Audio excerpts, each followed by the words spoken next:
Bonjour à tous, c'est Julien Reynard d'Investir.us. Je suis ravi de vous retrouver aujourd'hui pour cette nouvelle vidéo. Alors aujourd'hui, je vais parler à tous les snowboards québécois qui viennent en Floride et je vais leur expliquer pourquoi ils devraient s'intéresser beaucoup plus à la côte ouest de la Floride.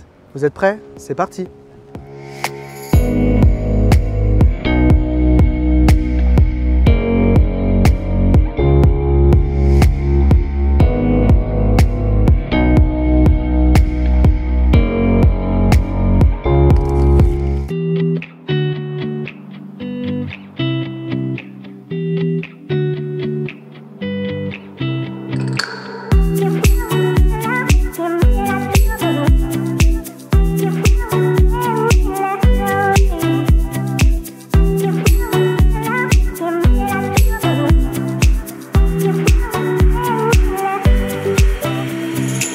Donc chers snowboards québécois et pas que, c'est-à-dire que je m'adresse à toute la communauté québécoise et même francophone à travers la vidéo. Aujourd'hui, je voulais juste vous faire un petit coucou depuis le sud-ouest de la Floride où je pense qu'il est bon de rappeler certaines choses très positives que l'on trouve ici. Il faut savoir déjà que, reprenons un peu l'histoire, il y a aujourd'hui presque 200 000 Canadiens francophones qui vivent en Floride. Les Canadiens francophones se sont établis en Floride depuis un certain temps, après la Seconde Guerre mondiale, ils ont commencé et puis surtout le vrai développement a commencé à partir des années 70. On compte aujourd'hui près de 5 millions de visiteurs qui viennent du Québec ou du Canada francophone chaque année en Floride, donc c'est vraiment énorme évidemment. Et puis effectivement, le sud-ouest de la Floride, je pense, mérite d'être mis en avant. Là, je me trouve sur la place de Venice Beach, dans le sud-ouest de la Floride, où il y a de plus en plus de Canadiens francophones et de Québécois qui viennent acquérir un bien ici, un condo ou une maison individuelle, ou tout simplement passer la saison ici. Alors, pour ceux qui ne le savent pas, les snowboards canadiens généralement descendent du Canada à partir de novembre. Pour certains, c'est un peu plus tard, en décembre, en janvier, et puis généralement retournent au Canada quand la saison commence à être plus clémente, c'est-à-dire généralement fin avril ou même sur le mois de mars pour les premiers. Mais en tout cas ici, ce que viennent chercher les snowbirds, comme tout le monde, c'est évidemment la qualité de vie qu'on a en Floride, le climat qui est vraiment très clément, les plages magnifiques que l'on a ici. Et là-dessus, j'aimerais vraiment mettre en avant les plages du sud-ouest de la Floride. Là, je suis sur Venice Beach, mais on peut également parler de Sestaki Beach, à Sarasota qui est un tout petit peu plus au nord d'ici, à 20 minutes. Il y a également des plages magnifiques un peu plus au sud d'ici, la plage de Naples, mais également la plage de Manasotaki qui est au sud d'ici. Donc tout un tas de plages que les Canadiens adorent fréquenter. Ce qu'ils aiment également ici, bien sûr, c'est toutes les activités qu'on peut trouver. Et dans le sud-ouest de la Floride, on en trouve énormément. Là, vous voyez, généralement, il y a une classe de yoga qui est gratuite, qui est offerte par la ville, qui je crois que c'est au moins une fois par jour.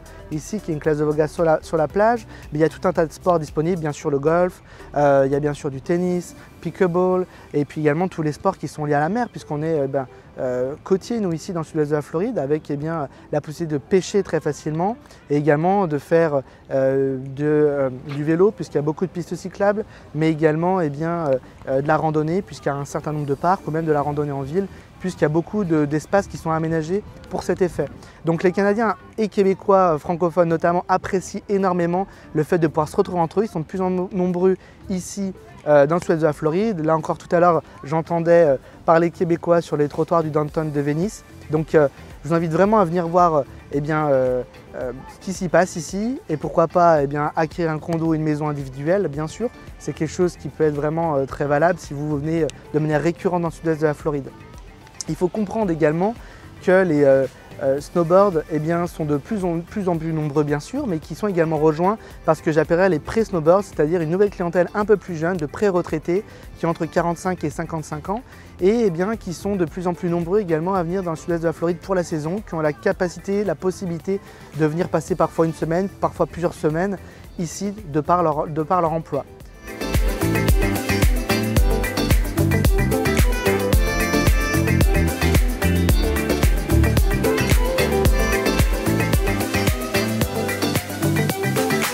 Donc comme je vous le disais, il y a de plus en plus de snowboards qui viennent dans le sud-est de la Floride. On en dénombre aujourd'hui plus ou moins 5000 déjà à Sarasota, donc c'est presque 10% de la ville de Sarasota. Qui aujourd'hui accueille des snowboards canadiens qui viennent au moins pour la saison, parfois qui restent plus.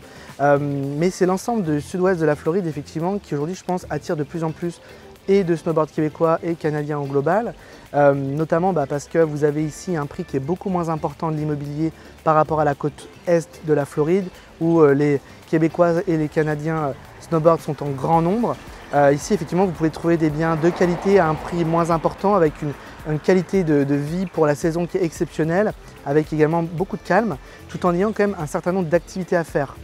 Effectivement, vous avez ici un certain nombre de piano-bars, vous avez bien sûr tout un tas de concerts qui existent sur la côte ouest de la Floride. La grande ville de Tampa également accueille beaucoup de concerts internationaux pour ceux qui veulent aller en ville et vraiment profiter aussi de cet espace culturel. Mais Sarasota également a beaucoup de musées, évidemment, des musées pour certains qui sont très connus, avec notamment l'influence de la famille Ringling dans le passé et toute l'industrie du cirque. Donc il y a vraiment une histoire autour de ça. Et puis ce sont des villes historiques ici, avec un vrai patrimoine culturel, architectural. Vous voyez, juste derrière moi, il y a un très beau bâtiment sur la Venice Avenue.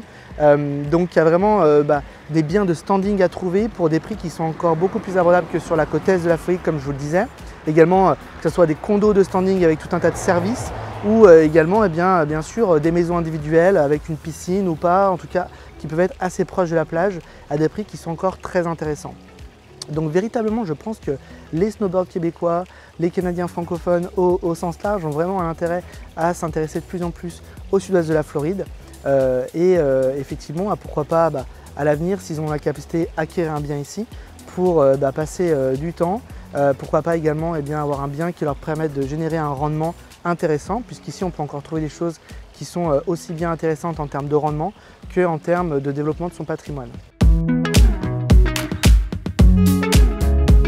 Je vous remercie beaucoup de m'avoir écouté sur cette vidéo, j'espère véritablement que ça vous a plu. En tout cas, n'hésitez pas à me contacter si vous voulez en savoir plus sur les marchés du sud-ouest de la Floride, de Sarasota jusqu'à Inglewood, le Charlotte County, en passant par Venice où je me trouve actuellement. Une seule adresse, contact@investir.es et je vous dis à bientôt. Bye bye.